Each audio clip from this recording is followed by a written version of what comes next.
Hi, this is the Tech Production Zone with Izzy, and welcome back to a brand new video on the channel. In today's video, I will be giving my first impressions and my thoughts on the M1 MacBook Air. This isn't a review on the M1 MacBook Air. If you'd like to stay tuned for the review video, then definitely hit the subscribe button to get notified when I upload the video. So first off, this is my honest thoughts, giving my opinions, and the first thing I have to say is the Retina display is the #1 thing that stood out to me when I first opened the MacBook Air. So the Retina XDR display coming at a resolution of 2560 by 1600 looks absolutely beautiful.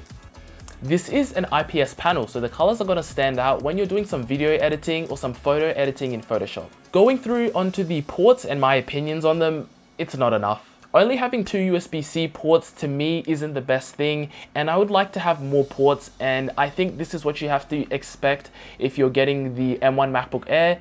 You will need to get a dongle if you're going to be using it, connecting it to a monitor, or using your keyboard or mouse or microphone, or if you'd like to use like your camera to connect an SD card reader to your MacBook. The USB-C ports are also Thunderbolt 4 ports, so this helps a lot when it comes to connecting external hard drives. The speeds for just passing files from one place to another is going to be blazing.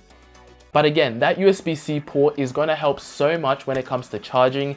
The charging is great. Like for me, I barely have to charge the MacBook. I can last within like 2 days of using the MacBook if I'm doing some basic stuff. So like browsing, watching YouTube videos, maybe doing some editing on photos in Photoshop.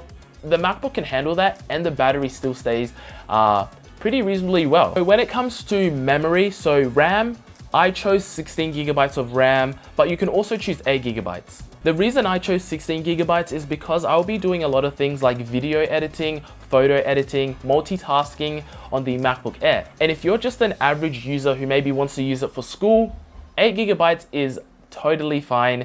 And you don't have to buy 16 gigabytes because I bought 16 gigabytes. 8 gigabytes is completely fine. That's all I have to say. For anyone who's using it for school, it is perfectly fine.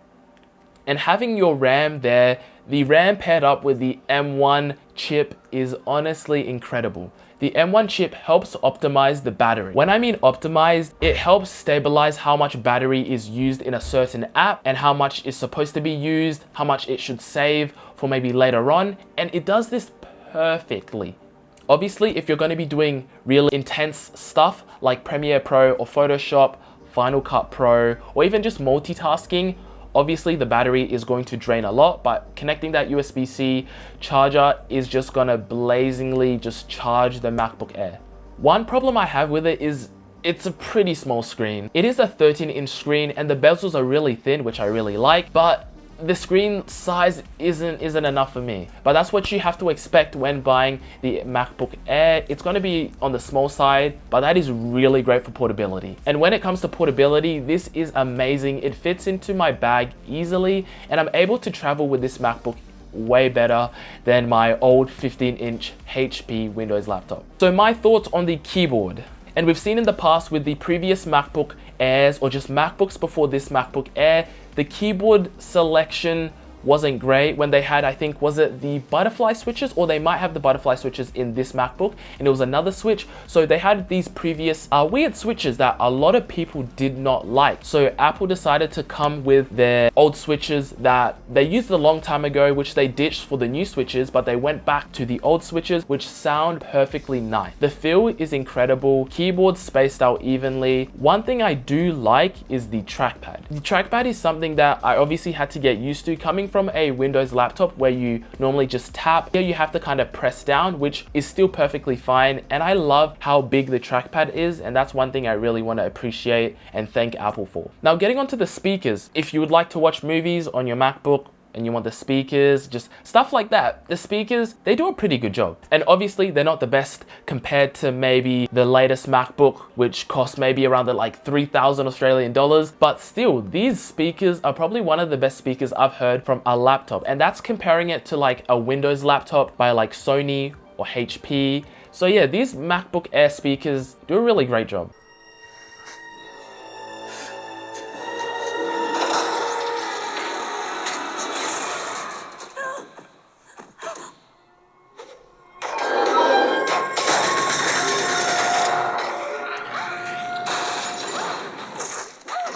So my first thoughts and impressions, I think, on this whole MacBook Air in general is really positive. And I say it's really positive because of how I've experienced using the MacBook Air, the M1 MacBook Air, and it does so well when it comes to schoolwork, video editing, multitasking, just a lot of things. And also the unboxing experience was amazing. But if you'd like to check the unboxing experience or just the unboxing video, then go to my TikTok at tpzizzymore, where you can check out where I unboxed the MacBook Air. It's satisfying.